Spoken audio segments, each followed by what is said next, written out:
பிரதான எதிர்க்கட்சியான தங்களுக்கு முதலில் பேச அனுமதி வழங்கும் வரை சட்டசபையை புறக்கணிக்கப் போவதாக தேமுதிக அறிவித்துள்ளது.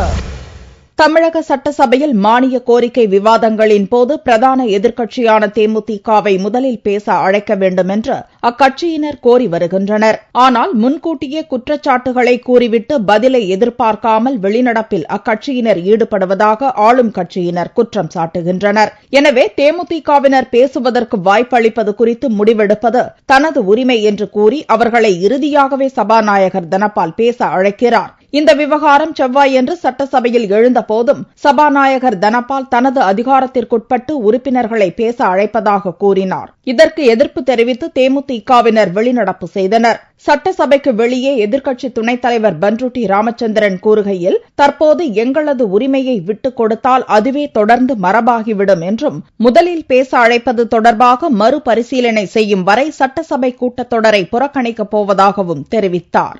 ஆளுநர் உரை மீது நன்றி தெரிவிக்கின்ற தீர்மானத்தை ஆளுங்கட்சி கொண்டு வருவது வழக்கம். நிதி சம்பந்தமான தீர்மானங்களில் பிரதான எதிர்க்கட்சி தான் முதலில் பேச வேண்டும். நிதிநிலை அறிக்கையானாலும் மானிய கோரிக்கைகளானாலும் அமைச்சர்கள் முன்மொழிந்த பிறகு பிரதான எதிர்க்கட்சி பேசுவதுதான் மரபு.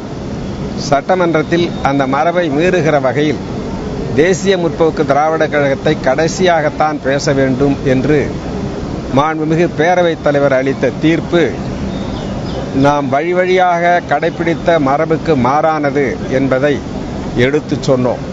இன்றைய தினம் நாங்கள் விட்டு கொடுத்து விடுவோமேயானால் நாளைக்கு வருகின்ற எந்த எதிர்க்கட்சிக்கும் இது பாதகத்தை ஏற்படுத்தும். அது மட்டுமல்ல, வழி வழியாக தமிழ்நாடு சட்டமன்றம் கடைபிடித்து வந்த முறைகளுக்கு இது நேர் மாறானது. ஆகவே தவறான முன்மாதிரிக்கு துணை போக முடியாது. ஆகவே மறுபரிசீலனை செய்ய வேண்டும் என்று எடுத்து சொன்னோம். மறுபரிசீலனை செய்ய முடியாது என்று சட்டமன்ற பேரவைத் தலைவர் சொன்னார்.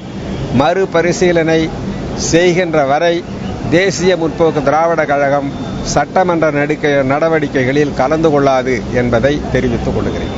அவருடைய உரிமை நாம் தலையிட விரும்பவில்லை. அந்த உரிமையை எவ்வாறு செயல்படுத்துகிறார் என்கிற பொழுது அதில் இருக்கின்ற சிக்கல்களை, குறைபாடுகளை எடுத்து சொல்லுவதற்கு சட்டமன்ற உறுப்பினர்களுக்கு உரிமை உண்டு.